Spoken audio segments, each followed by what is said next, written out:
Good morning बच्चों। आज हम लोग मैथ का एक टॉपिक देख रहे हैं जिसे 10th क्लास में हूबहू आने का संभावना है। लड़के 10th पास कर जाते हैं लेकिन बहुपद तोड़ना नहीं आता है। तो आज से हम लोग डेली एक एक क्वेश्चन आप लोग को देंगे जो एग्जाम में डायरेक्ट आएगा। जब तक एग्जाम आपका नहीं हो जाता तब तक एक डेली क्वेश्चन हम लोग लेके आएंगे। आइए इस क्वेश्चन को देखते हैं। इस क्वेश्चन में है क्या, हम लोग को मूल या शून्य ज्ञात करना है। ठीक है ना, मूल बोले या शून्य बोले दोनों बात एक ही चीज है, इसको तोड़ना है। अब देखेंगे हम लोग तो ये द्विघात बहुपद है और द्विघात बहुपद को जिसका घात 2 होता है उसको द्विघात बहुपद कहते हैं। तो द्विघात बहुपद शून्य भी 2 आएगा और मूल भी 2 आएगा। इससे हम ये भी क्वेश्चन पूछ देता है, क्वेश्चन देकर बोल देता है द्विघात बहुपद के कितने शून्य होंगे। तो द्विघात बहुपद के शून्य कितने होंगे, 2 होंगे। जिसके जितने घात होते हैं उतने बहुपद होते हैं। आइए इसको तोड़ते हैं। पहला क्वेश्चन जो है, पहला उसको कुछ नहीं करते हैं, ठीक है। और जो बीच वाला है और लास्ट वाला, इसी शब्दों का मतलब है। हम लोग को जो तोड़ के लिखेंगे कितने पद है, 3 पद है। इस 3 पद को हम लोग को 4 पद में लिखना है।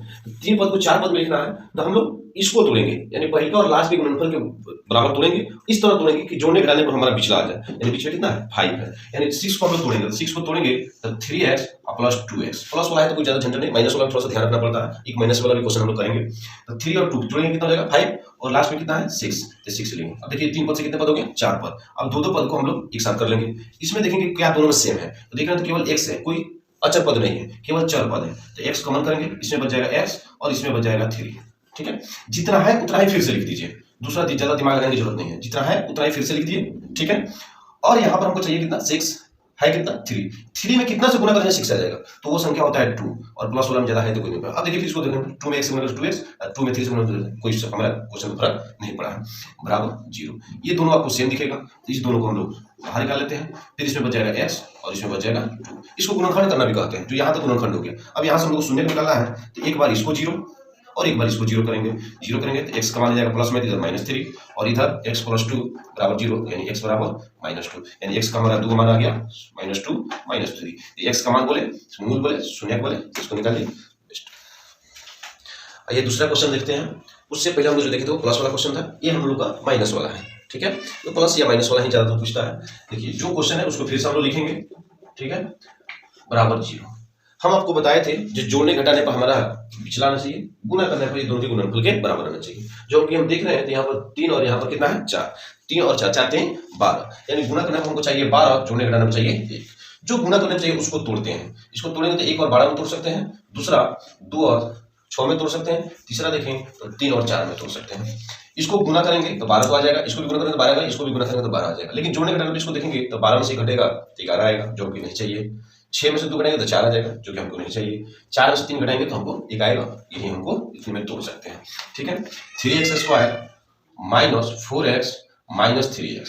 अब यहाँ पर एक गलती आपको दिखेगा क्या, तो यहाँ भी माइनस लगा दिए, यहाँ भी माइनस लगा दिए, तो माइनस माइनस तो प्लस होता है, तो 4 को 3 को 7 हो जाएगा, जो कि हमको 7 नहीं चाहिए, हमको चाहिए 1।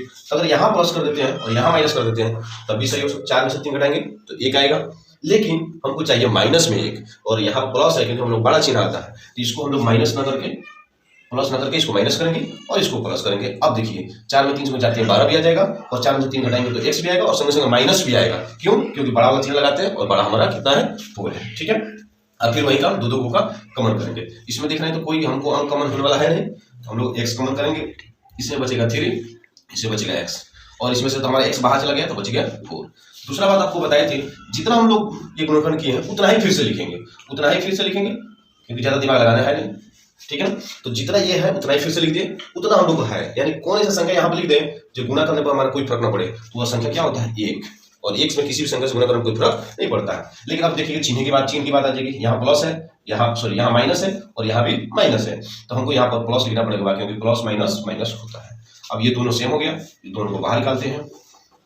इसमें बच जाएगा x और इसमें बच जाएगा 1 बराबर 0। इसी तरह इसको एक बार 0 करेंगे, 3x ये माइनस में तो क्या हो जाएगा 4, तो x बराबर 4/3। इसको देखेंगे x + 1 बराबर 0, तो x बराबर -1, यानी x का हमारा 2 मान आ गया, एक आ गया 4/3, एक आ गया -1। यही हमारा 2 शून्य का आ गया -4/3। इस तरह का वीडियो अगर चाहिए तो आप लोग इसको सब्सक्राइब कीजिए और लाइक भी कीजिएगा, तो हम भी आपको और डेली आपको जब तक एग्जाम नहीं होता तब तक एक वीडियो इसी तरह लेके आएंगे। Best of luck.